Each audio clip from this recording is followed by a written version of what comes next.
Government support കിട്ടുമെന്ന് ഞാൻ പ്രതീക്ഷിക്കുന്നു. എൻ്റെ മെയിൻ കോർ എന്ന് പറഞ്ഞു കഴിഞ്ഞാൽ ക്യാൻസർ തന്നെയാണ്. ക്യാൻസറിനാണ് ഞാൻ മെയിനായിട്ട് കോൺസെൻട്രേറ്റ് ചെയ്യുന്നത്.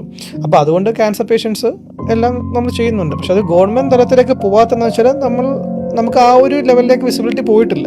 കാരണം നമ്മളെ ഇപ്പോൾ എന്നെ സംബന്ധിച്ച് ഇപ്പോൾ പേഷ്യൻസ് നമ്മൾ ഇതുവരെയായിട്ടും അങ്ങനത്തെ ഒരു സോഷ്യൽ മീഡിയയിൽ വന്നിട്ടില്ല, അങ്ങനെ ഒരു മാർക്കറ്റിംഗ് എന്ന രീതിയിൽ വന്നിട്ടില്ല. കാരണം അതിൻ്റെ ആവശ്യമില്ലായിരുന്നു.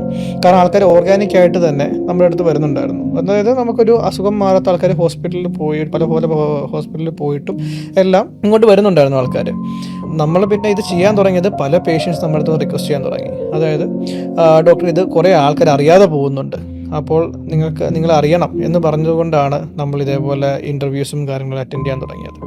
അപ്പോൾ ഇതിൻ്റെ ഒരു വിസിബിലിറ്റി കുറച്ചും കൂടി വന്നതിന് ശേഷം ഗവൺമെൻറ് സപ്പോർട്ട് കിട്ടുമെന്ന് ഞാൻ പ്രതീക്ഷിക്കുന്നു. ഗവൺമെൻറ് എന്ന് വെച്ചാൽ ആയുഷ് സപ്പോർട്ടും കിട്ടിക്കഴിഞ്ഞാൽ നമുക്ക് ഇപ്പോഴുള്ളൊരു ചികിത്സ, ഇപ്പം ഞാൻ കൊടുക്കുന്ന ഒരു ചികിത്സ നമുക്കൊരു വലിയൊരു മാസ് മാർക്കറ്റായിട്ടുള്ള ആൾക്കാർക്ക് തന്നെ അത് പ്രൊവൈഡ് ചെയ്യാൻ സാധിക്കും.